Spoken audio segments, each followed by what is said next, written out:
Isaiah McKenzie's completion percentage dropped nearly 10% when comparing last year to all previous years while he was with the Buffalo Bills.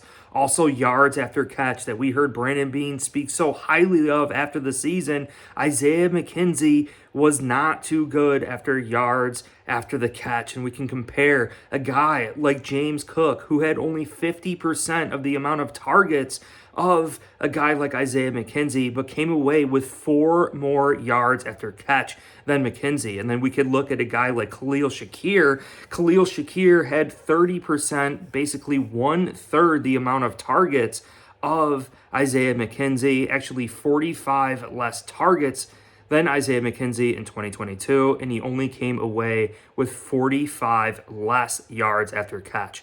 That is absolutely incredible, and I think the Buffalo Bills can clearly upgrade that position there, especially hearing Brandon Beane talk about yards after the catch. So the face of the franchise, Isaiah McKenzie, is gone. Brandon Beane decides to part ways. Hey guys, welcome here to my channel, Bills News Consolidated. Absolutely crazy. I was wrong, I'll admit it. I thought McKenzie would be here for a hard competition and training camp, fight that thing out with Hardy, but the Bills decide to part ways right now, saving $2.8 million on the cap, which is absolutely huge. We end up re-signing Dane Jackson with the money, retaining him, solidifying him here, not allowing another team a chance at Dane Jackson for 2023.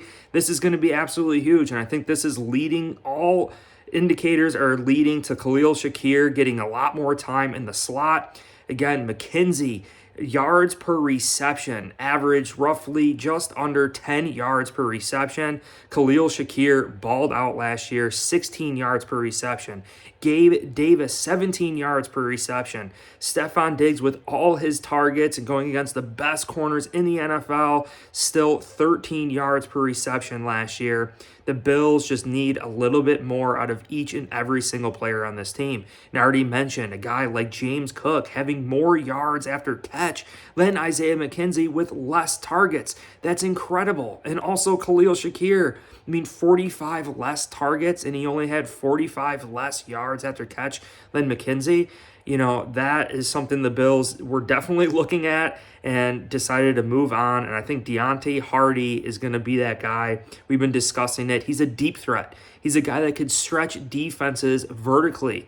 And we have the pieces such as Stefon Diggs, Dawson Knox, the Gabe Davis. We can win horizontally as well. And I just mentioned James Cook should get more of a count, more receptions here.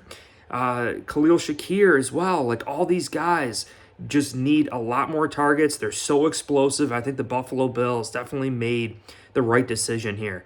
Now, could we look towards the NFL draft to add another wide receiver? I do believe that could still happen, but this wide receiver is likely going to have to contribute on special teams and still ball out. That's the reason why we lost Isaiah Hodgins, because he wasn't contributing on special teams.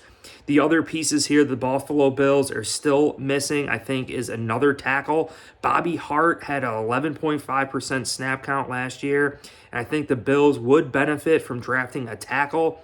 I know maybe a trade up to get 2 solidified plug-and-play starters for the Buffalo Bills would be absolutely huge. Tackle, linebacker, maybe getting a running back a little bit later. But James Cook, Nyheim Hines definitely seem to be leading this offensive charge here for the Buffalo Bills in 2023. It's about yards after catch, getting a little bit more explosive.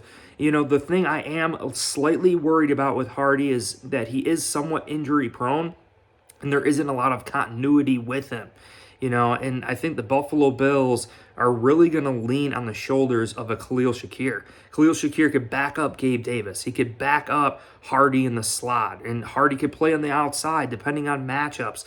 So it's about facilitating the chess game of the NFL and these pieces that we have now brought in for Bills Mafia. And just keep in mind, the last season Hardy was healthy, he was 7th in the NFL with the most yards per reception. And I'm absolutely eyeing that up. I think Hardy is going to have a huge, extreme ability here and chance to showcase his talents here in Buffalo. I think that's one of the reasons why he came here. Josh Allen, that big gunslinging arm, being able to stretch the field with his arm, and then having a player like Hardy that could just win at all levels. makes a lot of sense. Buffalo Bills saving money on the cap, getting a player that's better with more yards per reception, yards after catch and Hardy. I absolutely love it. Again, the holes I really think are still tackle, and keep in mind, we used Bobby Hart last year at 11.5% snap count, so if we bring in a tackle and that tackle just says to beat out Spencer Brown at right tackle, I mean, that's a win. And don't think we're not going to use Spencer Brown still, because Spencer Brown could swing, he could back up right, he could back up left, and we still use Bobby Hart at 11.5% snap count, so he'll still be used on that field no matter what. Then the interior of this offensive line is solidified with Connor McGovern, Kyle Allen, a backup quarterback, bringing in competition to Matt Barkley. I think this is huge. Kyle Allen, arguably one of the best backups to Josh Allen so far. I know a lot of people like Mitch Trubisky, but I like Kyle Allen's strong arm. They have a good relationship with Allen. This is going to be huge. This is going to be absolutely huge for Bills Mafia. Bills re-signing some of their own with Dotson, Matakavich, Ike Bucker, right? Bringing all these guys back to the Buffalo Bills is just absolutely dynamite. And I think really the biggest hole on this team is middle linebacker. Obviously, losing Tremaine Edmonds. We've been talking about it 4 weeks here. But again, allocating the money to this defensive line like Von Miller, right? And everyone, like we did do a good job holding up opposing offensive lines. Like in 2021, we couldn't stop the run. Patriots only passed the ball 3 times against us and ran it down our throats. 2022, we proved that we could stop the run with this defensive line. Even without Von Miller, we could still stop the run. And, what it does is it allows guys like the Milanos, the Tremaine Edmonds to fly around, use their instincts to make plays. That's sacks, interceptions, batted balls, just creating havoc. That's what linebackers are here in the NFL to do. Bills bring in Al Holcomb, the linebacker coach from Carolina, with Sean McDermott when he was defensive coordinator. What do you think we're aiming up to do here? I think the Bills could definitely draft a rookie linebacker such as Trenton Simpson or Drew Sanders, have them start in this defense or compete with Balin Spector, have them compete with Terrell Bernard if they can plug him at middle linebacker. No, maybe he's more of a backup to Matt Milano, but we could match with that. But again, Trenton Simpson ran a 4.4340, clearly faster than Tremaine Edmonds. He's 6'2.5", 230 pounds, a lot better in coverage. What are teams doing against us? They're passing it to try to keep up and with Josh Allen in this high potent passing attack. Nyheim Hines, James Cook, a revamped slot wide receiver, more yards per reception, Bills Mafia. We're going to run up that score. So I think this really fits Bills Mafia getting that defensive rookie of the year at middle linebacker. Hope you guys enjoyed this video. Little Dirty, you are the man. Hard work ever since you came here, reaching out to even me on Instagram. Man, you are a true Buffalo Bills OG, man. I appreciate every single moment you brought to us. Go Bills. Peace out.